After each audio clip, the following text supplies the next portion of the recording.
here? Don't listen. Oh my God, guys, record. Fucking furry ass bitches. We don't want you here. You don't know what to hang out with. We don't want you here. I hate you fucking Indians. That's why. Like everywhere I fucking go, you Indians are fucking everywhere.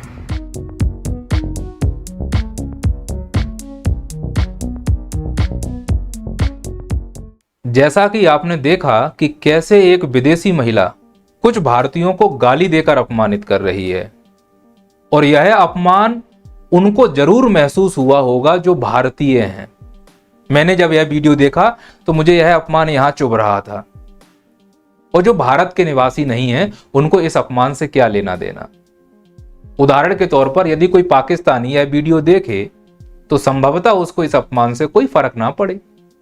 यह भी हो सकता है कि कुछ पाकिस्तानी इस बात की खुशी मनाएं कि देखो कैसे विदेशों में भारतीयों का अपमान हो रहा है। इससे यह निष्कर्ष निकलता है कि अपमान केवल वही महसूस कर सकता है जिसका अपमान हो रहा हो। किसी धर्म का जब अपमान होता है तो उससे जुड़े व्यक्ति और समुदाय को वह अपमान ज्यादा महसूस होगा। ठीक इसी प्रकार से जब किसी जाति का अपमान हो रहा होता है तो उस जाति से जुड़े व्यक्ति को ही वो अपमान महसूस होगा, दूसरे जाति के व्यक्ति को वो अपमान महसूस नहीं हो सकता। आप ये वीडियो क्लिप देखें तो आपको मेरी बातें और स्पष्ट समझ में आएंगी। अरे शूद्रो, पीछे पीछे, अगर तुम्हारी परछाई हम पर पड़ गई तो हम सब अपवित्र हो जाएंगे। भागो यहाँ से। अछूत बालक, ओम नमः शिवाय का जाप एक शूद्र की जुबान से। हे प्रभु, क्षमा करना हमारे कानों को। अब इसमें जो शूद्रों का अपमान हो रहा है, यह अपमान दूसरी जाति का व्यक्ति महसूस ही नहीं कर सकता। केवल पिछड़ा दलित व्यक्ति ही यह अपमान महसूस कर सकता है, क्योंकि यह उनके साथ हुआ है। और मुझे यह कहने में कोई गुरेज नहीं है कि हमारे इस तथाकथित समाज में दलितों और पिछड़े वर्गों का और शूद्रों का शोषण हुआ है, और उनको विकास की मुख्य धारा में आने से रोकने का हर संभव प्रयास हुआ है। संसाधनों तक उनकी पहुंच सुनिश्चित ना हो पाए, इसलिए बड़ी बड़ी बाधाओं का निर्माण किया गया है, धर्म के आधार पर, विभिन्न प्रकार के नियमों के आधार पर। बावजूद इसके भी इन्हीं दलितों में से एक बच्चे का जन्म हुआ जो इन सभी खोखली बाधाओं को तोड़कर उसने ऐसा दूध पिया जिसे शिक्षा कहते हैं। जब वो दहाड़ा तो उसकी दहाड़ की कलम ने वो लिखा जो आज भारत का विधान बना, जिसे हम संविधान कहते हैं। मैं बात कर रहा हूं बाबा साहब अम्बेडकर की। आज 6 दिसंबर इनकी पुण्यतिथि है। मैं प्रणाम करता हूं। दुर्भाग्य इस देश का कि बाबा साहब अम्बेडकर को किसी एक जाति का नेता बनाकर ही रहने दिया। ये तो पूरे भारत के नेता हैं। इन्होंने भारत के हर समाज तबके की ओर एक उत्थान के लिए कार्य किया, पर वो उत्थान का कार्य दिखाया ही नहीं गया। इनको हर तरफ विरोध के रूप में ही देखा गया। इनकी योग्यता को पूरी तरह से नजरअंदाज कर दिया गया। बाबा साहब की योग्यता का अंदाजा आप इस स्तर पर लगाइए कि जब भारत के संविधान का निर्माण हो रहा था तो उस संविधान के निर्माण की बागडोर बाबा साहब अम्बेडकर के हाथों में दी गई। बाबा साहब संविधान निर्माताओं में से एक थे। प्रारूप समिति के अध्यक्ष थे बाबा साहब अम्बेडकर। लेकिन हमको यह नहीं भूलना चाहिए कि संविधान निर्माण में केवल बाबा साहब की भूमिका नहीं है। हमें उन सदस्यों के भी योगदान को हमेशा याद रखना चाहिए जिन्होंने हमारे संविधान को सर्वश्रेष्ठ संविधान बनाने के लिए अपने दिन रात एक कर दिए। हमारे समाज में बाबा साहब का स्थान हमेशा से ऊंचा था और ऊंचा ही रहेगा। कुछ स्वर्णों को बाबा साहब से तकलीफ है, और यह तकलीफ की खाई तब शुरू होती है जब बाबा साहब अम्बेडकर मनुस्मृति को जला देते हैं। हालांकि मैं इस बात का समर्थन नहीं करता हूं कि यदि किसी ग्रंथ से आप सहमत ना हो तो उसको जला दिया जाए। ये तो वही बात हुई कि मैं आपसे सहमत नहीं हूं तो मैं आपको गोली मार दूंगा। लेकिन इसका दूसरा पहलू भी है कि हो सकता है कि मनुस्मृति को प्रतीकात्मक रूप से इसलिए जलाया गया हो कि एक विशेष तबके का अपनी ओर ध्यान आकर्षित करना चाह रहे होंगे कि भाई हम भी समाज में रह रहे हैं, हमें भी देख लो, संसाधनों का उपयोग करने का अधिकार हमें भी है। और यही हुआ था चवदार तालाब की कहानी का। एक ऐसा तालाब जिसमें शूद्रों और दलितों को पानी पीने की अनुमति नहीं थी। तब बाबा साहब अम्बेडकर ने महाड़ आंदोलन किया और इस तालाब में जाकर उंगली से पानी पिया और दलित और शूद्रों से कहा कि अब तुम इस तालाब में आकर पानी पीजिए।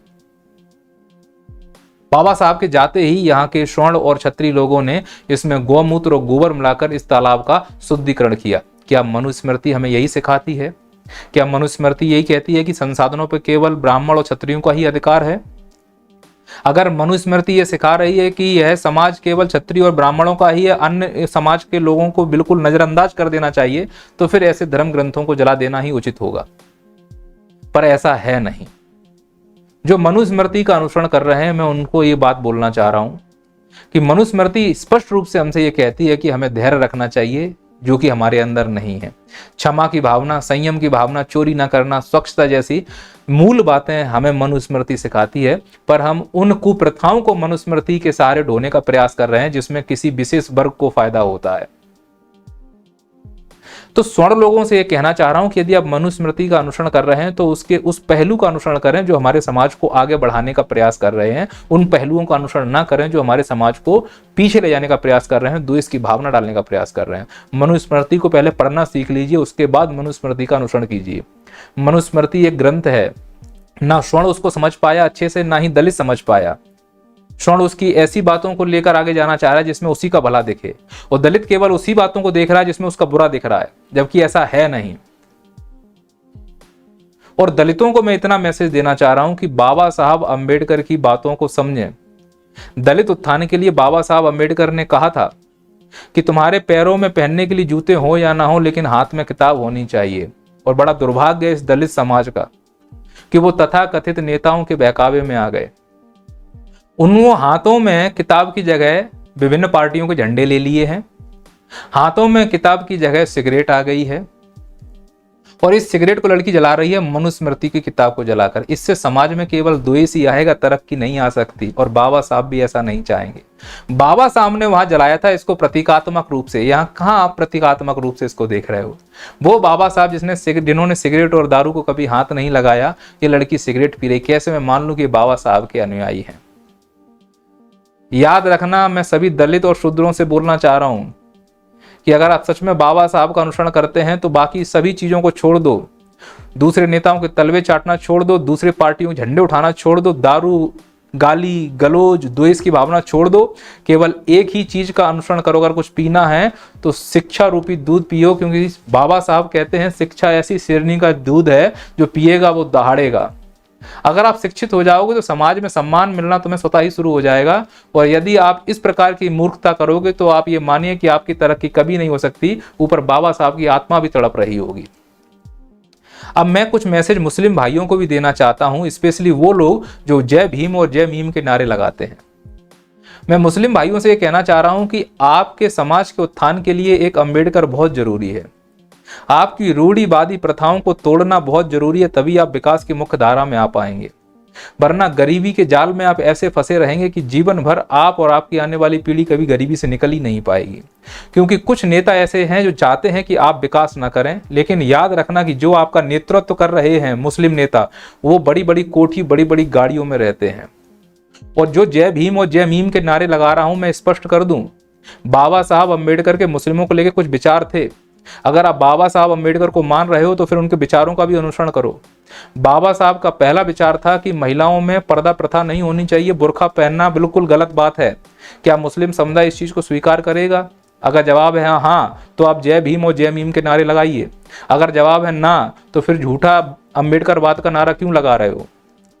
बाबा साहब को मानना किसी को नहीं है, ना दलित मानना चाह रहा है। बाबा साहब बोल के गए कि हाथों में किताब होनी चाहिए, वो सिगरेट लेके घूम रहा है। बाबा साहब बोल के गए दलितों से हाथों में किताब होनी चाहिए, वो दूसरी पार्टी का झंडा लेके घूम रहा है। बाबा साहब बोल रहे हैं कि शिक्षा का दूध पियो, वो गाली गलौज का जहर पी रहा है। ऐसे मुस्लिमों के लिए अगर जो बाबा साहब को मान रहे हैं, चाहे दलित हो, वो बाबा साहब को नहीं मानता, मुस्लिम भी बाबा साहब को नहीं मानता, हिंदू स्वर्ण तो बाबा साहब को मानने के लिए तैयार ही नहीं है, क्योंकि उनके अंदर एक जहर डाल दिया गया है।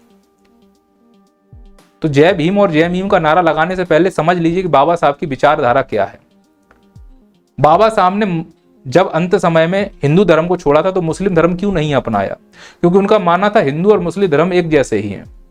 जिस प्रकार से हिंदुओं में जाति प्रथा, वर्ण व्यवस्था प्रथा समाप्त नहीं हो सकती, जिस प्रकार से हिंदुओं में घूंघट प्रथा समाप्त नहीं हो सकती, उसी प्रकार से मुस्लिमों में घूंघट की जगह बुर्का प्रथा है और इनमें भी जाति प्रथा है। मुस्लिमों में भी कई प्रकार की जातियां हैं। सबसे ऊंची जाति को अशरफ कहते हैं, सब बीच वाली जाति को अजलाफ कहते हैं, उससे नीचे वाली को अर्जाल कहते हैं। तो जातियां तो मुस्लिमों में भी हैं।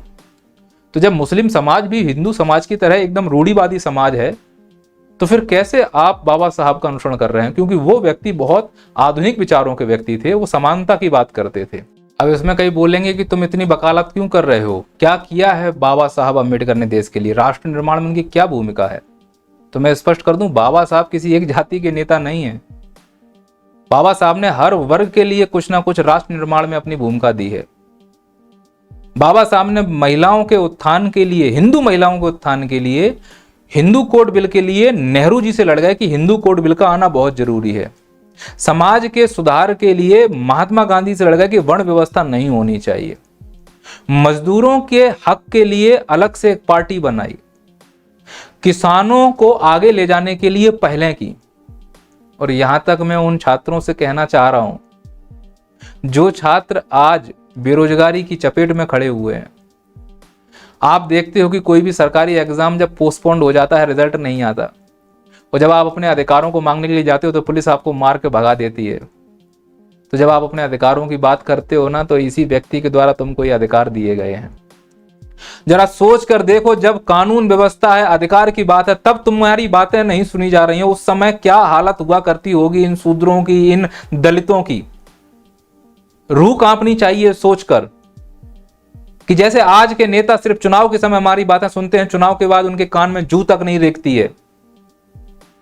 एमपीपीएससी 2019 में हुआ था, अभी तक उसके परिणाम नहीं आए हैं, और इसकी प्रमुख व्यवस्था ये जातिगत व्यवस्था और ये सिस्टम की वजह से। तो जब तुम अपने अधिकारों की मांग करने जाते हो, तो ये अधिकारों की शक्ति कौन देता है तुमको? बाबा साहब अम्बेडकर। तो बाबा साहब अम्बेडकर सबके नेता हैं, किसी जाति के नहीं। और दुर्भाग्य है कि अब बाबा साहब किसी के नेता नहीं रह गए हैं, केवल सड़कों पर मूर्तियों के रूप में चौराहे पर खड़े होने वाली एक मूर्ति मात्र बनकर रह गए हैं। ना दलित इनको दिल से मानते हैं, ना मुस्लिम इनको मानते हैं, ना हिंदू मानते हैं। कोलंबिया यूनिवर्सिटी में मूर्ति लगी हुई है बाबा साहब अम्बेडकर की, वहां के लोग इनको पूज रहे हैं, इनके ज्ञान को पूज रहे हैं। PhD, DSC, BSc, BA, MA, LLB, पता नहीं कितनी डिग्रियों का भंडार है, दर्जनों डिग्री वाले इस व्यक्ति की। हमारे देश में इतनी दुर्दशा है कि उसे एक जाति विशेष से ढूंढा जाता है, क्योंकि हम रूढ़िवादी नहीं छोड़ना चाह रहे हैं।